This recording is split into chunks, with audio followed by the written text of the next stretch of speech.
é relativamente óbvio que muito do que se passa connosco acontece pelo poder e pelo facto da existência de polos.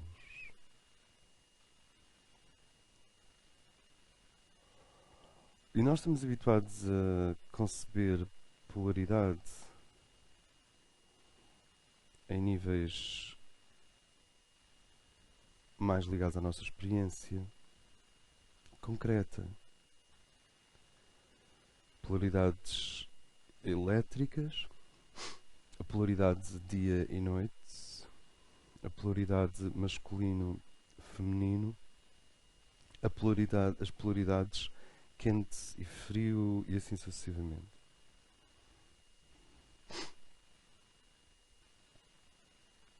Mas uma das polaridades que é tão vasta, tão abstrata e tão potente que nós praticamente nunca nos referimos a ela, é a polaridade que permite a existência de conhecimento. E que é a polaridade sujeito-objeto. Conhecedor-conhecido. Eu, não eu. Observador e aquilo que é observado. Essa polaridade geralmente não nos chega como se fossem polos. Da mesma forma que masculino e feminino e positivo e negativo são polos. Mas de facto, a polaridade que permite o conhecimento, e entre estes dois polos existe o conhecimento e aquela natureza em nós tão difícil de definir que se apropria do conhecimento e tenta apropriar-se do mundo através do conhecimento, essa categoria que é a consciência. Esta polaridade é tão potente que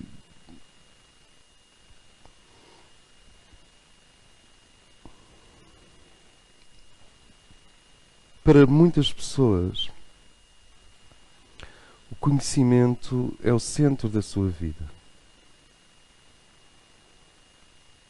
Conhecer é o centro da sua vida. Estender-se para o mundo através do conhecimento, isto é, prolongar a consciência através do conhecimento, é o centro da sua vida. E como vocês devem ter reparado, nos nossos encontros nós estamos a lidar simultaneamente com as polaridades verticais, cosmológicas, e as polaridades horizontais, psicológicas. E por enquanto eu peço desculpa, mas estou a fazer uma enorme generalização. Espiritualidade, metafísica, vida interior, está diretamente relacionado com a nossa abertura para a anulação de qualquer polaridade. A espiritualidade é um consenso, é um acordo connosco próprios para a unidade, para a emergência na nossa consciência da unidade.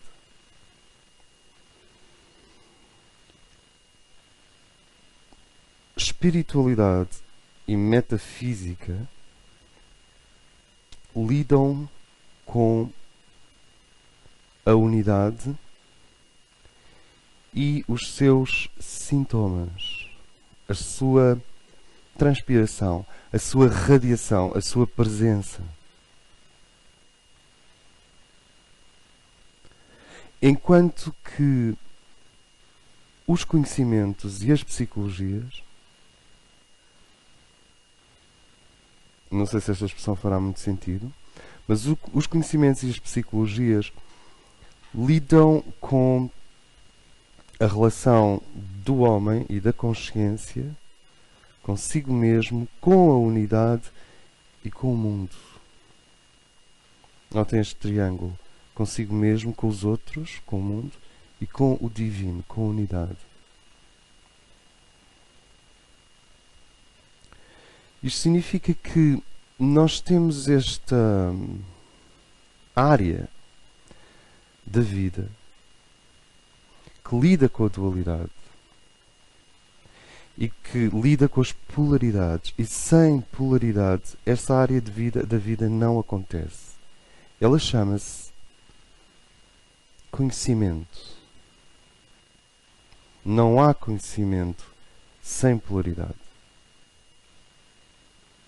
Não há conhecimento sem um sujeito e um objeto. Não há conhecimento sem distância. Não há conhecimento sem contraste. Se vocês tentarem tirar uma fotografia numa sala às escuras, ou têm uma câmara do exército, ou não acontece nada, não há contraste. Não há conhecimento sem oposição, sem contraste, sem distância, sem face a face, sem diferenças. Assim como não há ciência, descendo agora para um nível mais baixo, porque o conhecimento engloba muitas coisas além da ciência, particularizando o conhecimento. Como vocês sabem, a ciência é só uma teoria de conhecimento, é só uma ideia sobre como é que o conhecimento se processa. Felizmente há muitas outras. Não há ciência sem medidas. Voltando a generalizar, não há conhecimento sem diferença, sem contraste. Isto ajuda-nos a perceber que a espiritualidade não é conhecimento. Em profundidade, ela não deveria ser buscada como uma forma de gerar conhecimento. Ela não se opõe ao conhecimento, mas ela acontece num território inteiramente diferente daquilo que nós chamamos conhecimento. Que é o que acontece em nós, e a radiação e os sintomas da unidade. E isso nós chamamos aqui e em muitos ambientes, pelo Mediterrâneo, gnose. Então, um ponto que nós poderíamos diferenciar nestes encontros é que conhecimento não é gnose.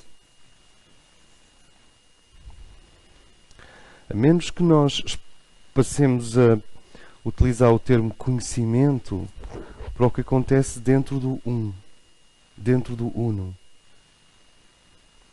E acho que o termo é um bocado pobre.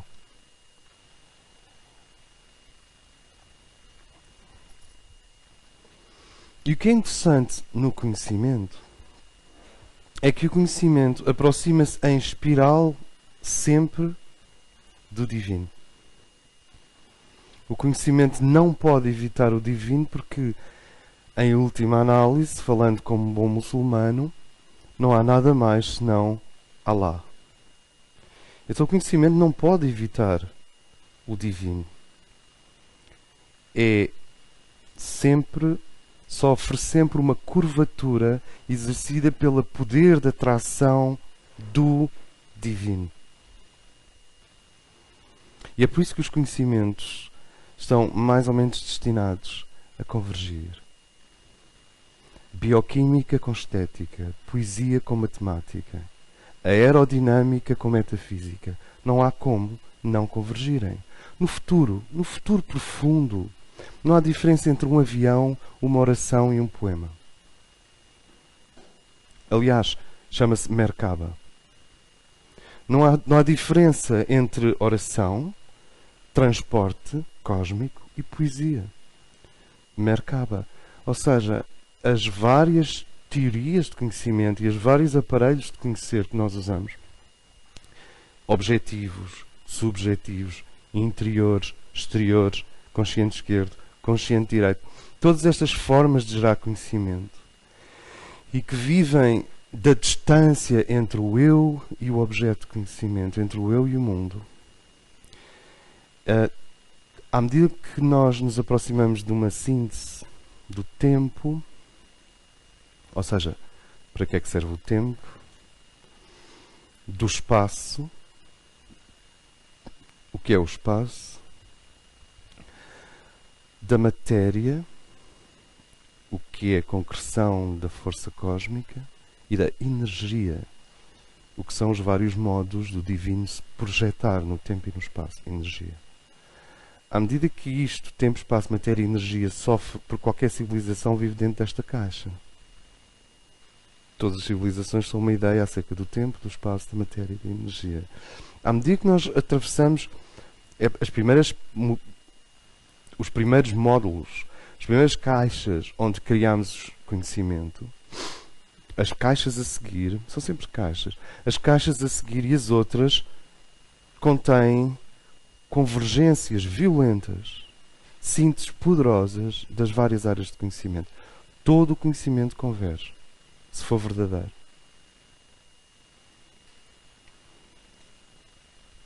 Quer dizer, no futuro profundo, piano, medicina, desporto e yoga, é tudo a mesma coisa. As coisas estão separadas porque não só o sujeito é complexo, o ser humano é multifacetado, como a realidade devolve a complexidade do ser humano, mostrando-se também ela multifacetada. Não quer dizer que, em última análise, a realidade seja tão multifacetada e o homem em si mesmo seja tão multifacetado. Mas neste ponto do desenvolvimento psicológico dos seres humanos, nós somos facetados e a realidade apresenta-se com tantas faces quanto nós próprios. E ela vai diminuindo de faces à medida que nós formos diminuindo de faces. No entanto, esta curvatura que os conhecimentos sofrem tem um problema. Ela é sempre infinitesimamente próxima do divino, quanto mais se aprofunda, mas nunca atinge em cheio o centro do conhecimento, que é o divino. E pelo simples facto de que conhecimento não é gnose. O conhecimento é analítico e pode ser intelectivo, até pode ser muito simples, mas pressupõe sempre dois polos. Como se disse, sujeito, objeto. Portanto, por mais avançado que seja o conhecimento, por mais sofisticado, isto é importante porque hoje vamos começar a estudar astrologia, e se nós não deixarmos isto bem claro, podemos entrar por aquele caminho da astrolatria. Então, o conhecimento, por mais que ele se aproxime do centro, é como um ser caminhando no horizonte. Ele, por mais que caminhe, o horizonte vai sempre se afastando dele. O que implica aqui um salto. Um salto do conhecimento para a gnose. Uma ruptura.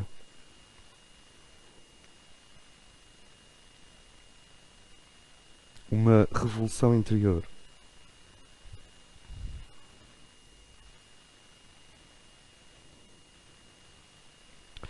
Gnose é o que acontece quando sujeito e objeto se anulam mutuamente. Quando tu cessas de querer conhecer e tornas-te comungas da raiz da existência, que na tradição ocidental se chama Trindade. O universo parece ser uma imensa árvore com muitos galhos e cada planeta é um fruto, e a árvore está enraizada no infinito com 3 grandes raízes: pai, mãe, filho, filha, ou se quiserem pai, mãe, filho. Há muitos modelos. Eu não estive lá, continuo a observar vários modelos em paralelo. Eu digo que não estive lá, é esta consciência que está abaixo do nível do cérebro, que está aqui a falar connosco. Gnose era representado nos mistérios de Mitra e depois nos mistérios cristãos, porque a missa vem muito do ritual de Mitra. Gnose era representado como vinho. E o conhecimento era representado como pão. Isto é, o pão mata a fome, mas só o vinho te pode inebriar. E o estado de união com o divino era sempre comparado à embriaguez em muitos dos mistérios da antiguidade. Então, este ponto é fundamental. Quando um ser se une, e para isso nós temos regiões do nosso ser que servem para isso, que são isso, que pedem isso. Nós temos regiões do nosso ser que vivem naturalmente em oração. Da mesma forma que um indicador não é um polegar. Temos regiões do nosso ser que são oração. Segundo a Teresa d'Ávila, nós começamos por uma oração voluntária, ativa, quase que marcada na agenda. E se não marcamos na agenda, depois o sofrimento encarrega-se da pessoa de alguma forma marcar na agenda. Começamos com oração voluntária, ativa, e gradualmente subimos até o que ela chama oração contemplativa, que já é passiva no sentido em que a pessoa já não se dirige a Deus, ela abre-se num estado em que a parte dela que se dirige a Deus, se dirige a Deus. Aquilo que em nós naturalmente se dirige ao divino é-lhe dado espaço para respirar e para se exprimir na consciência e no ser. E isso depois vai para um ponto em que o indivíduo já não fala com o divino, já só escuta. E o divino também já não fala com ele, já só escuta. Então estão os dois à escuta. Já nem Deus diz nada, nem tu dizes nada, já só estão os dois à escuta. E depois já nem sequer à escuta. Que é a comunhão mais... Isto está lá tudo no caminho de perfeição, flecha de fogo. Teresa d'Ávila, estes vários estados. Agora não estou ocupado muito com essa escala, mas a ideia é de que a oração começa por ser uma construção voluntária, consciente, e vai se transformando num estado. Porque sempre foi um estado. E à medida que tu passas do reconhecimento do estado para uma adesão a esse estado, entras em comunhão. A gnose só é possível através do amor. E, no entanto, nem sempre o amor garante a gnose, como vocês imaginam. Gnose é o que acontece quando a consciência mergulha no divino no grau possível para aquele sistema nervoso, para aquele sistema de chakras, para aquele conjunto vibracional, para aquele karma nacional, para aquele momento histórico. A gnose é uma participação profunda do ser no ser. Participação profunda do ser no ser não é conhecimento. Agora, o conhecimento não gera gnose, mas prepara a gnose. A gnose pode gerar grandes quantidades de conhecimento.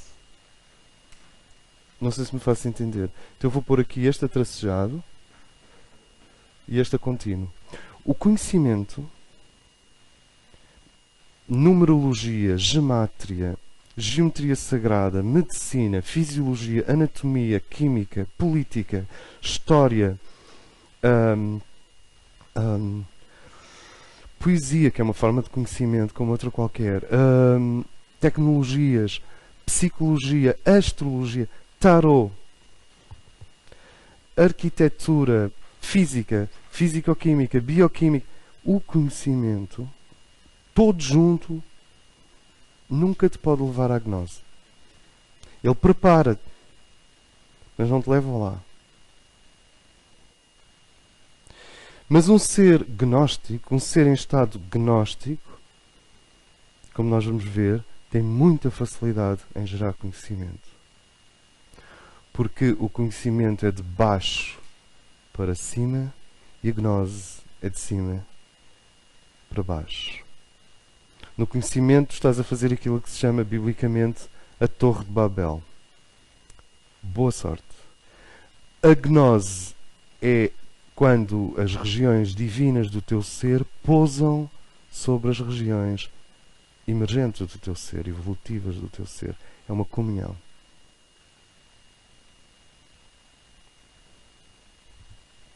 E esta separação é uma crítica geral do conhecimento a partir de uma perspectiva espiritual. Não sei se me faço entender. Só para dar um título. Porque os conhecimentos nos quais nós vamos progressivamente entrar são tão cativantes, são tão eficientes, são tão efetivos, que uma pessoa, e isso aconteceu e acontece e está a acontecer neste momento, as pessoas podem ficar presas nele.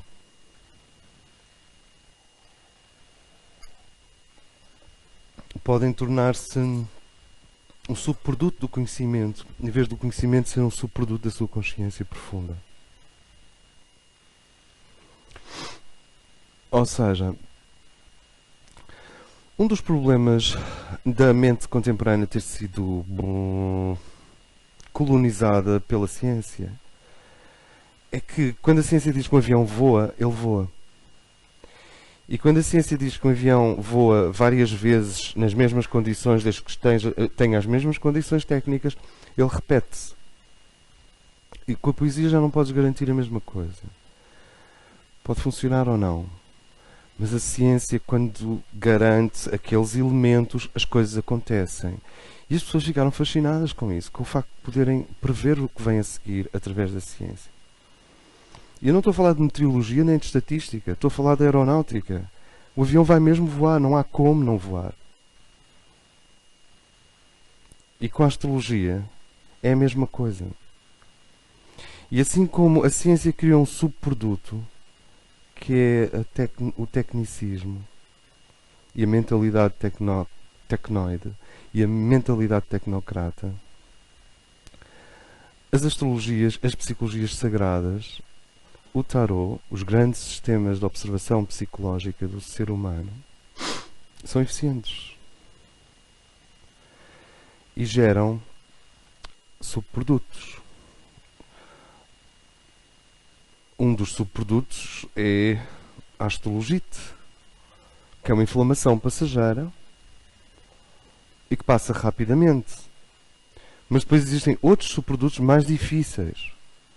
E um deles é que, à medida que nós acumulamos conhecimento, a balança do conhecimento, digamos, nous, começa a ganhar força dentro de nós em relação à balança da comunhão ou do conhecimento divino, se quiserem, que é gnós, tem que pôr ali um G antes. Estou a inventar isto tudo, não estou a inventar palavras. Quer dizer, nous existe e gnose também. Eu estou a tentar pôr gnose para este lado e nós para este lado. E estas coisas têm de ser equilibradas. Se elas não forem equilibradas, não há voo. E aqui é o afluente em que nós podemos dizer que a gnose não serve para obliterar o conhecimento e o conhecimento não serve para impedir a gnose. Que o conhecimento deve ser cultivado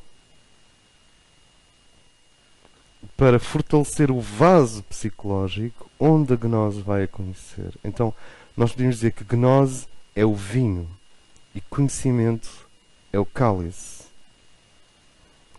Se tu deres um vinho, podemos comparar a gnose a ouro líquido. Porque estar em união com o divino não é uma brincadeira. É preciso uma longa preparação. Se acontecer espontaneamente, tanto melhor. É porque em vidas anteriores esses disjuntores, essas ligações energéticas já foram feitas. E a coisa emerge naturalmente. E na maior parte de nós aconteceu e vai acontecer 5 ou 6 vezes ao longo da vida espontaneamente.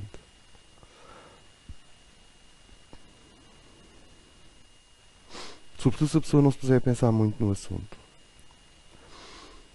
A gnose é como ouro líquido e o conhecimento tempera o cálice onde o ouro pode ser deitado. Porque se o ouro for derramado em madeira ou em cera ou em papel ou num metal demasiado condutor,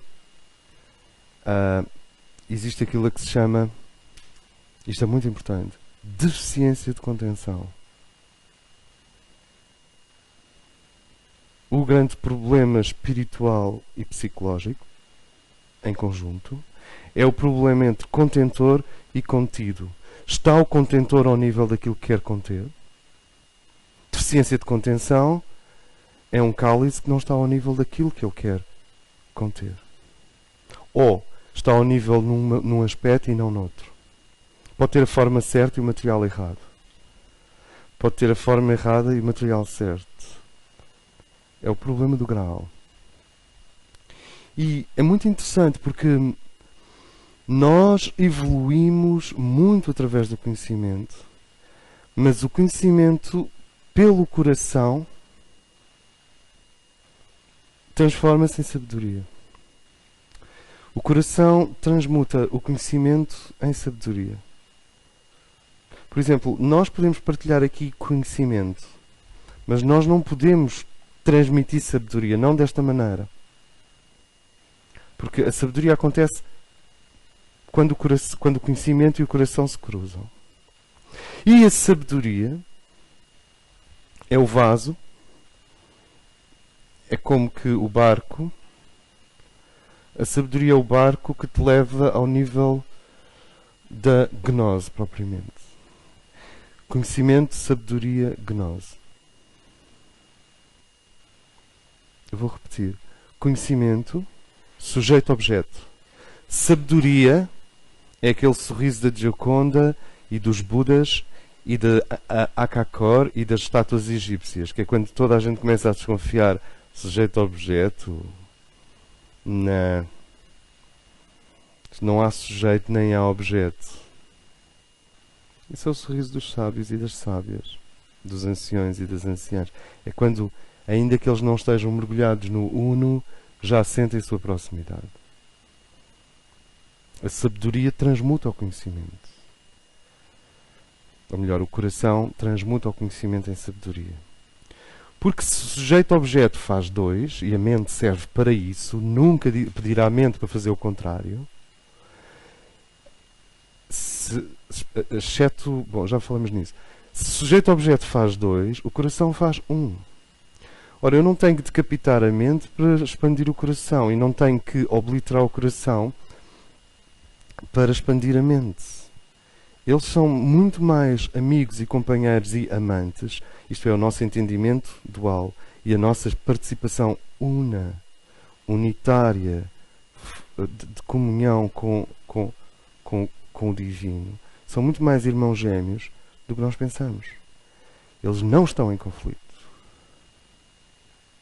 Em profundidade não estão em conflito. Numa pessoa superficial, talvez. Mas à medida que nós nos deixamos tracionar para as camadas mais profundas do nosso ser, o coração e a mente estão cada vez mais próximos.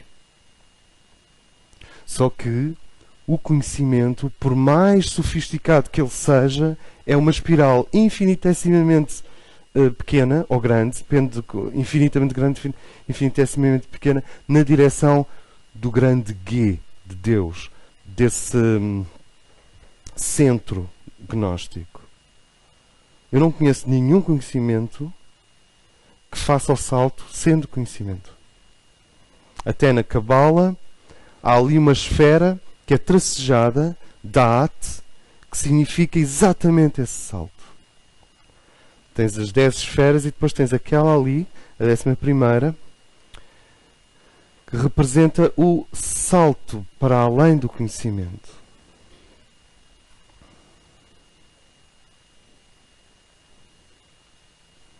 Está abaixo de Keter e ligeiramente abaixo de Binah e de Chomach, ou Chomach, sim. Está assim aqui. E isto é muito útil, porque o que nós tentamos fazer nestes encontros é tentar evitar 3 ou 4 zonas conhecidas. Uma das zonas conhecidas nós descrevemos como o registro orgíaco, que é um termo da filosofia para designar todas as tentativas na antiguidade de chegar ao centro da realidade, ao divino, à força. Se não for à força, não é orgíaco. É o 12º ano de filosofia na cidade universitária. O registro orgíaco, eu vou dar um exemplo. Nos mistérios órficos, as pessoas dançavam a noite toda. E não sei se não havia plantas, uns chás assim. As pessoas dançavam até a exaustão. Dançavam a noite toda. Não é nada que não se faça hoje em dia, mas numa atmosfera menos ritual e mágica. Obviamente, ao fim de 4 horas a dançar, e tu estás a tomar princípios ativos, digamos, é uma fitoterapia. Tu estás a tomar chás e plantas que vão energizar imenso. O que acontece é que, a partir de certo momento, o sistema nervoso dá um estalo. Ele passa do regime normal. Para que é que serve o sistema nervoso? Bem, para analisar as distâncias, as cores, para ouvir as pessoas, para sentir o equilíbrio, para o sistema nervoso constantemente dar-nos imensa informação. A partir de X horas a dançar, naquelas cavernas, lá nos mistérios órficos, que eram especificamente não sexuais, eram estritamente ligados à dança e à música, há um momento em que o sistema nervoso estala. Quando o sistema nervoso estala, ele expande para outro nível. Ele muda de campo elétrico.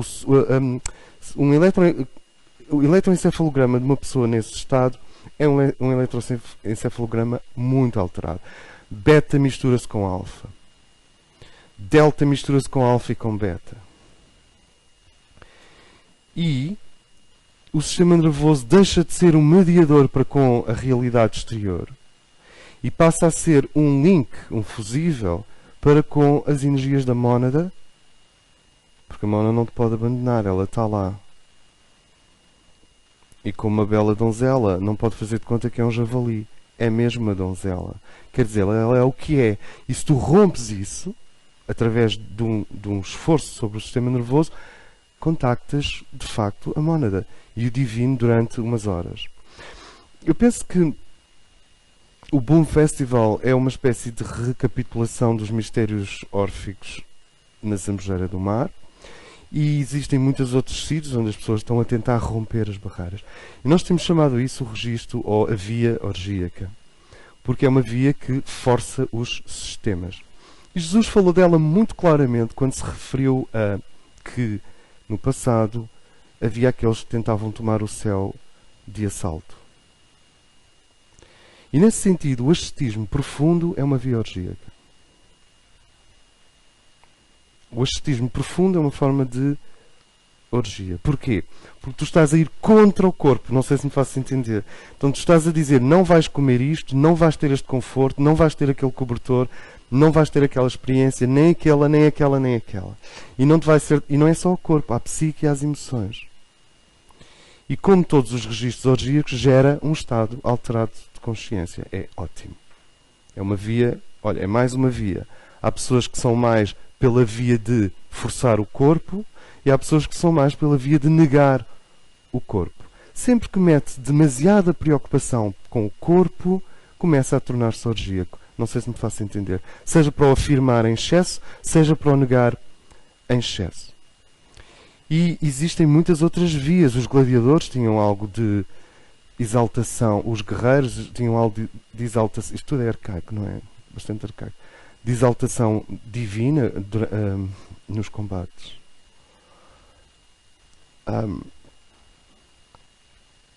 Sempre que o divino se aproxima por um processo de intensificação artificial, isso é válido, sobretudo eu diria que é válido e adolescente, independentemente da idade da pessoa, e com todos estes registros vai e vem.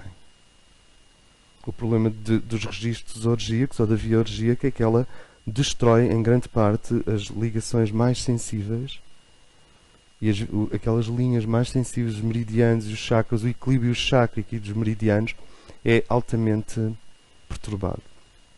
Outra via é a via mística, a via do êxtase,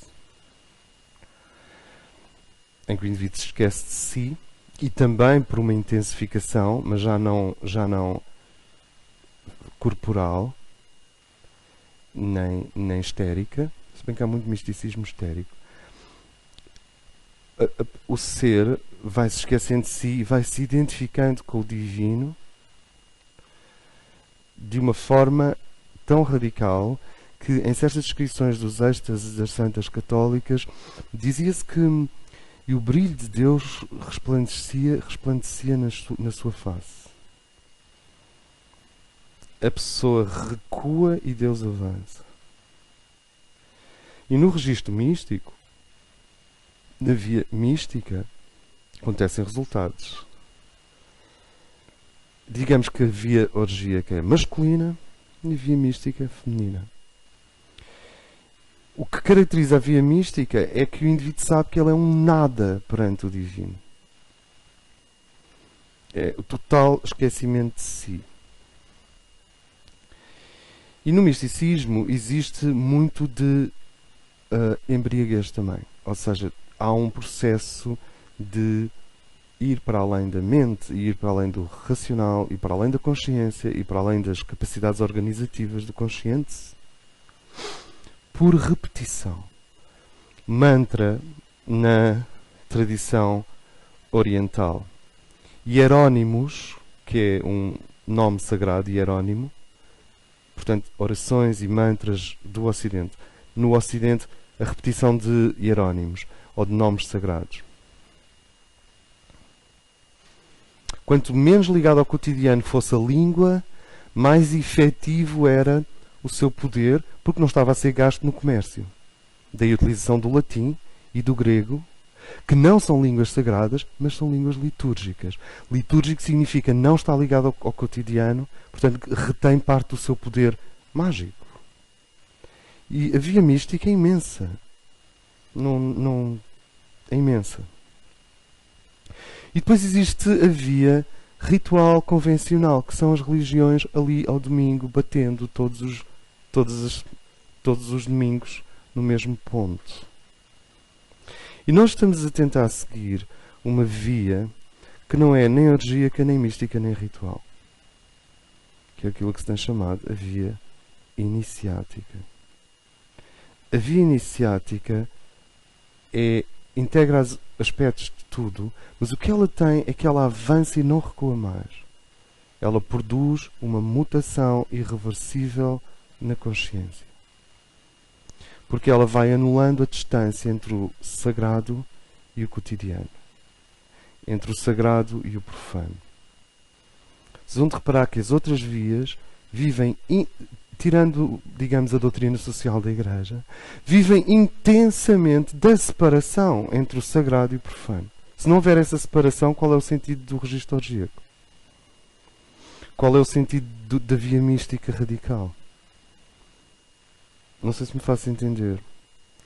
E o que as iniciações vão produzindo é o retirar de véus na consciência, que são os véus que fazem a distância entre sujeito e objeto.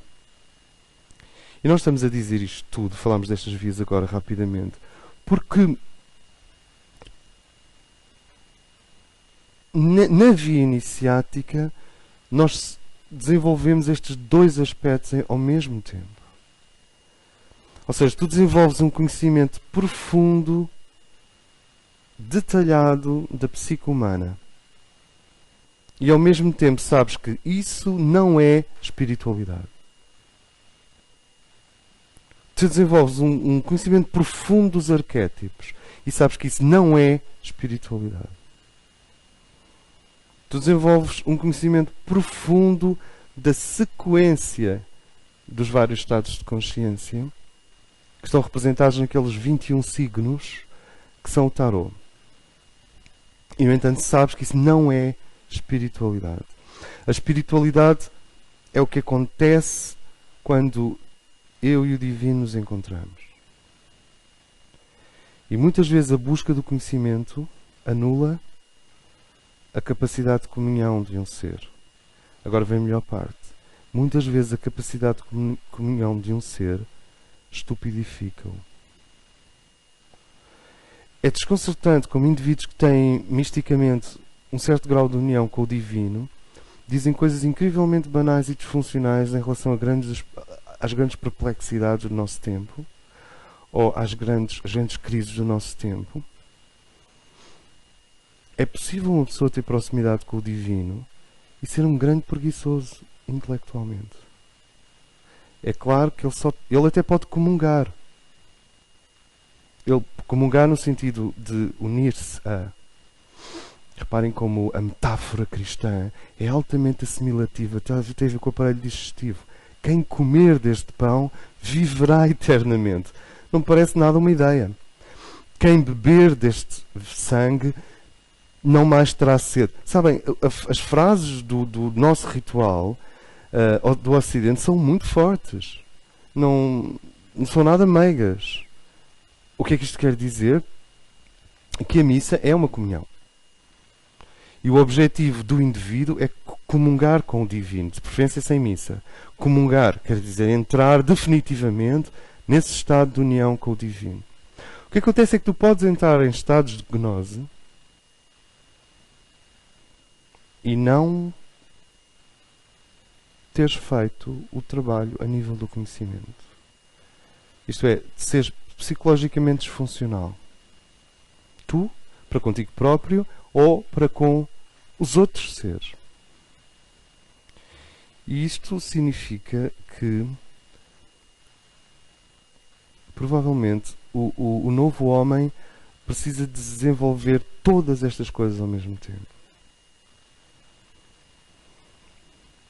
A resistência dos misticismos e das teologias em relação ao conhecimento oculto é uma resistência em reconhecer que existem fases do homem que as religiões não conseguem abordar. Não conseguiam abordar. Não têm conseguido. E a incapacidade dos ocultistas e das pessoas que trabalham conhecimento esotérico de compreender que o problema religioso é preservar o centro da comunhão com Deus, principalmente e acima de qualquer outra questão, indica que muitos seres que têm o conhecimento esotérico não querem dar o salto para o nível gnóstico. Não sei se isto faz sentido para vocês. As coisas têm estado separadas.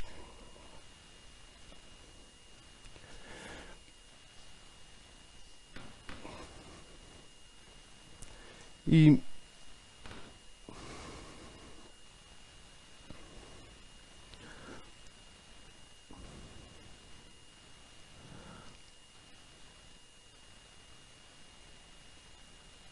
os sufis, em Itália, os Fideli de Amore, ao qual o Dante Alighieri pertencia, na tradição galaico-portuguesa,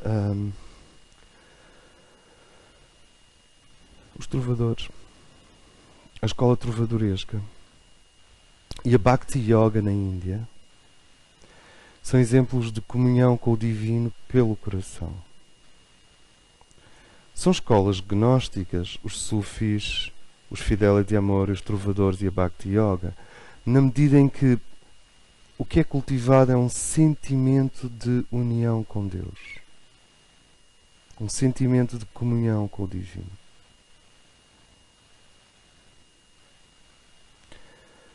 O que é interessante na tradição da Andaluzia, quer dizer, na tradição árabe inicial, apanha Andaluzia, depois apanha Fez, Marrocos, Tunísia, Arábia Saudita, como o Islão se desenvolveu, é que havia sufis astrólogos.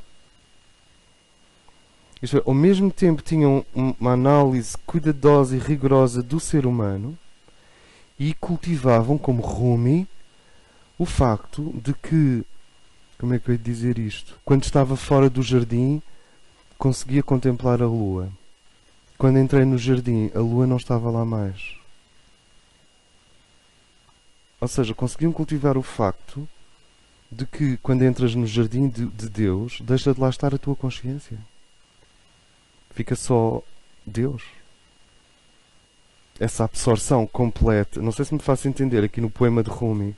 Quando ele está fora do jardim de Deus, ele vê a lua, porque ele é a lua. Sabem que a lua no Islão representa a consciência que reflete o divino, mas não é o divino. É a obediência. Ele é a lua. Quando entra no jardim de Deus, olha para o céu e já não vê mais a lua. Ele já não existe mais como consciência individual, se quiserem. E estas coisas eram cultivadas com muito equilíbrio. Isto está a ser dito porque uma boa parte da circulação de energia e de consciência, eu digo consciência porque a consciência também circula, não é? Ela vai, e depois vem, e depois reflete. Não é só a energia que circula, a nossa consciência também circula. Uma boa parte da circulação de tudo isto tem a ver com o eterno problema do centro e da periferia. Nós já falámos nisso nos outros encontros. Tem a ver com o problema de como é que um sistema se expande sem perder coerência. O nosso sistema circulatório tem tudo a ver com isso. Ele tem um centro, que é o coração, que explodia se não tivesse veias, e depois tem uma periferia que vai até aos finíssimos capilares nos dedos. E depois tem este vinho, quer dizer, eu não sou nenhum vampiro, mas tens este vinho que é o sangue, que vai e vem constantemente, num refluxo constante, fluxo e refluxo, entre o coração e a periferia, o extremo do sistema circulatório. E um dos problemas, vocês vão reparar, assim, dialéticos mais interessantes, é como é que um centro poderoso não faz colapsar a sua periferia. Lembram-se do pai tirano? Anda cá, meu filho. Filho nunca mais é nada, porque o centro é muito mais forte que a vida à volta dele. Não sei se me faço entender. E quem diz o pai tirano diz as versões macrosociais do pai tirano, como Mussolini ou Paulo Portas. Não, Paulo. Ai, desculpe, corta. As versões em que os centros são absolutos e são absolutos da forma errada. Porque uma coisa pode ser absoluta de forma correta ou incorreta. E o outro problema é quando a força centrífuga, quando a periferia é mais forte que o centro. E quando a periferia é mais forte que o centro, acontece o Cacém e a Amadora, em termos urbanísticos, em que os centros começam a ficar desabitados e deprimidos e já não há sentido nem razão de ser. E as forças da periferia são cada vez mais potentes e definem cada vez mais a estética, que é medíocre geralmente, e as leis e assim sucessivamente. Ou seja, o excesso de ordem ou o excesso de desordem. Isto é uma dialética comum. A direita, politicamente, às vezes só vê o centro. Só vê a ordem e o centro. E uma certa esquerda anarquista libertária só vê as periferias como se cada parte fosse autossuficiente. Não sei se me faço entender. E isto é muito real. É real na nossa economia, é real no nosso dia-a-dia, é real no nosso corpo. E é real cosmologicamente.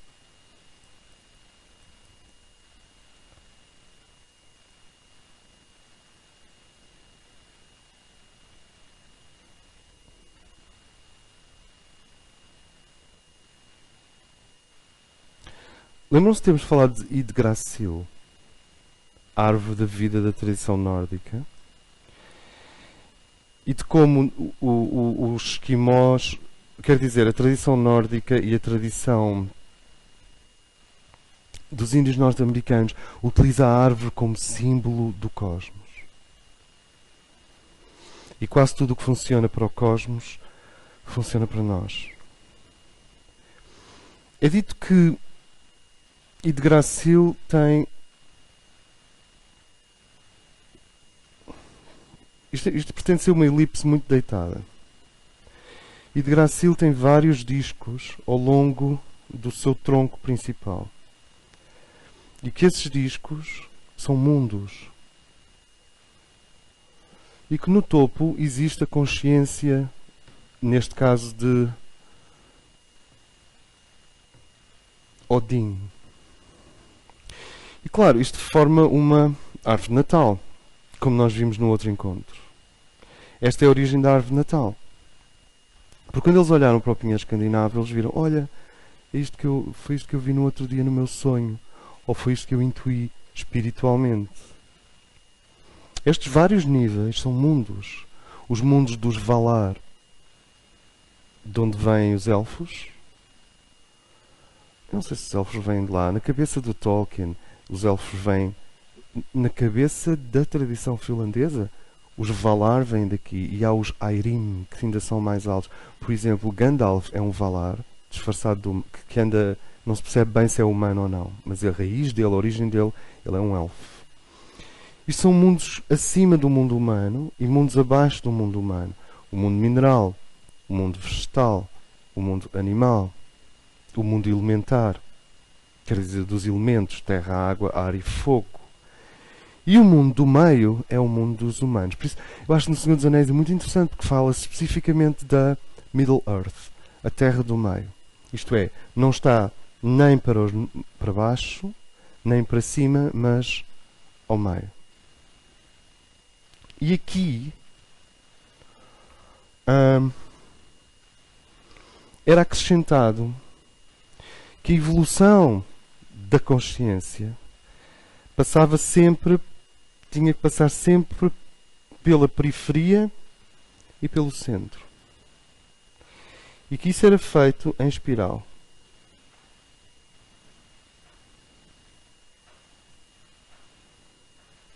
Ou seja, não pode ir na direção.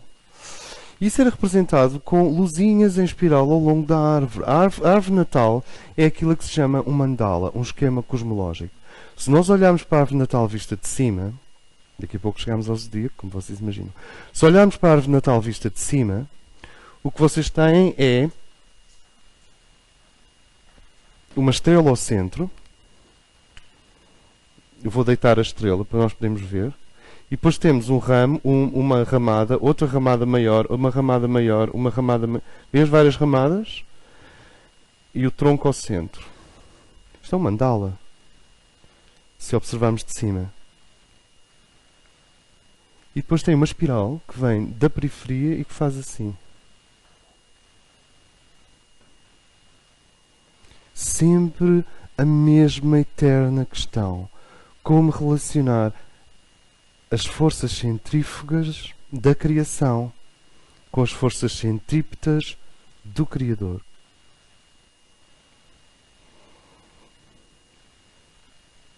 Mesmo num sistema dinâmico, é simples perceber que forças centrípetas a mais esmagam o sistema. Que é Deus errado no sítio errado à hora errada. Em doses erradas. E forças centrífugas a mais desmembram o sistema. E a palavra grega, uma das palavras mais antigas para este equilíbrio destas duas forças, destas duas realidades, é o termo harmonia. E por maior que seja a tentação de aderir às forças centrífugas ou às forças centrípetas, a obra humana é a harmonia. O problema do homem não é nem Deus, nem o diabo. Peço desculpa. Nem Deus, nem a natureza exterior centrífuga. É a harmonia. O que nós temos imensas lendas sobre o maravilhoso e os desertos. Imensas lendas acerca do que se afasta do divino e do próprio divino. O que nós não temos muito é lendas acerca da harmonia. Temos indivíduos. De vez em quando aparece um. De repente há ali uma cultura que durante uns séculos é isso. E temos as tradições por trás das grandes culturas do mundo, por exemplo, por trás da tradição chinesa, por trás da tradição indiana, que tentam dizer que a via é a via da harmonia. E não há nenhuma diferença, se vocês me permitem, entre a via iniciática ou a via da harmonia. O raio da harmonia, quarto, foi o raio que marcou intensamente os egípcios, e os egípcios eram os grandes guardiões da iniciação, ainda são, quer dizer, não os egípcios, mas aquele veio energético que se plasmou como egípcios, eram os grandes guardiões da iniciação.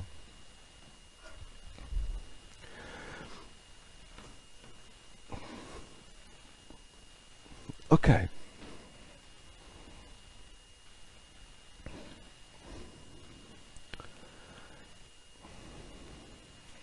Alguém tem alguma questão para pôr até agora? Sem a sensação que estamos a recapitular coisas que já falámos, estamos. Estamos a recapitular algumas coisas que vêm de trás, sim.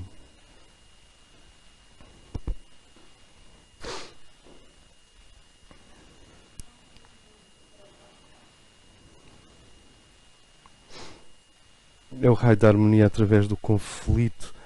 Há quem fale do raio transparente. Por causa do quarto da transparência. Está ligado a Serafis Bey.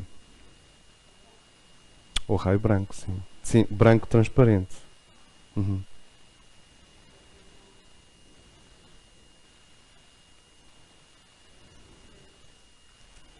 Como?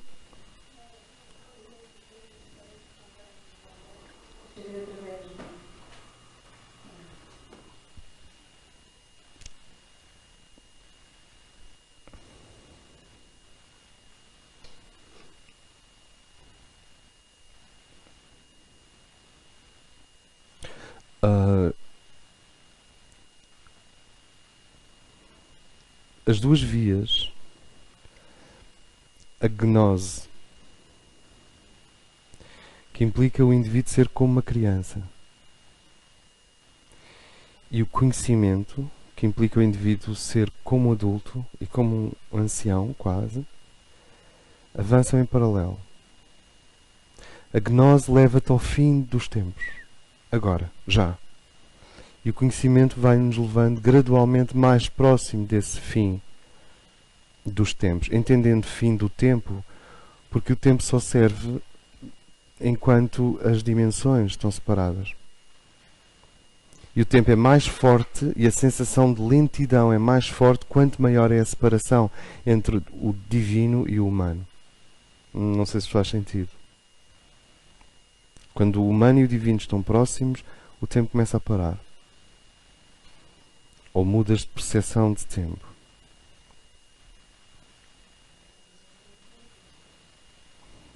O tempo está a acelerar. Sim, mas o tempo que está a acelerar é o tempo cronológico. Este tempo que para não é porque ele desacelera até parar.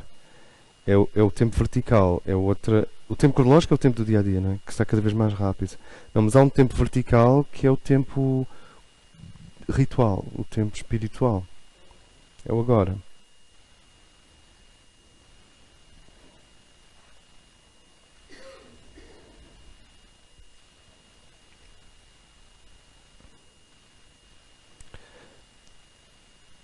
Nós somos um sistema em que uma poderosa presença crística, através de uma poderosa presença sófica, iluminam o mundo. Não sei se gostam da palavra poderoso. Há assim uma sensação de grande chefe índio. Grande chefe índia não soa bem. Porquê? Grande chefe índio. Isto também é para as chefas. Ok, poderoso, poderosa. Nós somos um sistema de poderes combinados. A espiritualidade refere-se à radiação, que é o impacto do eterno no temporal. A radiação pura começa no signo. Lembram-se que temos falado de experiências, vivências, significados. Depois símbolos, que é quando a pessoa percebe que já não adianta nada filosofar acerca da coisa, é mesmo um símbolo. E depois, pá! Signo. E aí tu tens a radiação do divino sobre o humano. Experimentem colocar o nome de Deus a letras douradas num fundo vermelho, lá no quarto enorme, e olhar para aquilo sempre que acordam. É complicado de gerir. Até porque depois tens que ir fazer uma omelete e tens que mudar o tabuleiro do gato. Mas um signo serve exclusivamente para gerar um impacto neurológico, consciencial e nos corpos intermédios.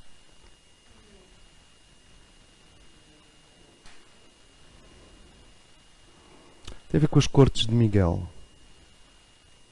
A energia de Miguel no seu próprio plano, Miguel, o Deus Criador, é vermelha. E o vermelho e o dourado combinam a divindade do pai com o radicalismo do filho. Miguel é radical. Não sei se isto ajuda.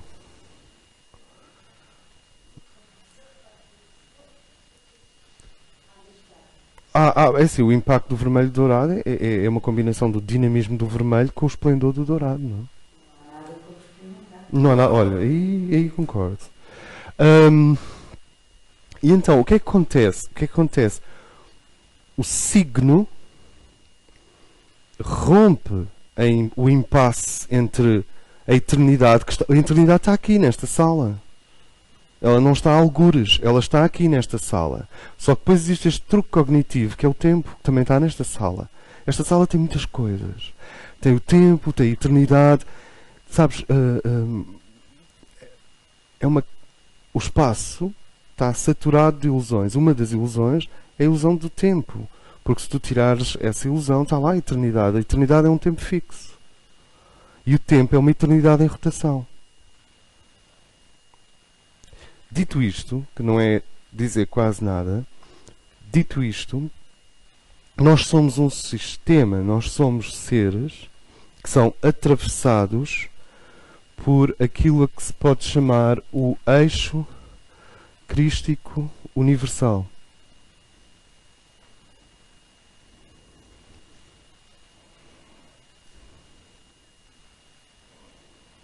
Quando eu era mais novo, surgia muitas vezes a expressão axis insignia, eixo sublime, eixo insigne.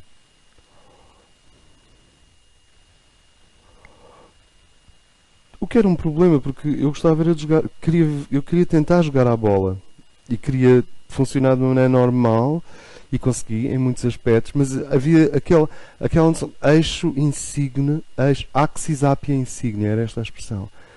Via apia, caminho axial insigne, sublime. E esta noção deste eixo. E nós somos este eixo e somos um sistema horizontal de forças centrífugas. Este eixo é a nossa realidade crística, que, obviamente, lá dentro também tem uma realidade sófica, quer dizer, a deusa e o Deus circulam ao longo do eixo. E este disco em torno é a nossa realidade sófica. Em grande parte, o que se pode dizer sobre o disco em torno é que ele é a psique. E o eixo é o elevador que faz com que a nossa psique comungue não só com a matéria, sem o qual ela é imensamente empobrecida, e com o céu.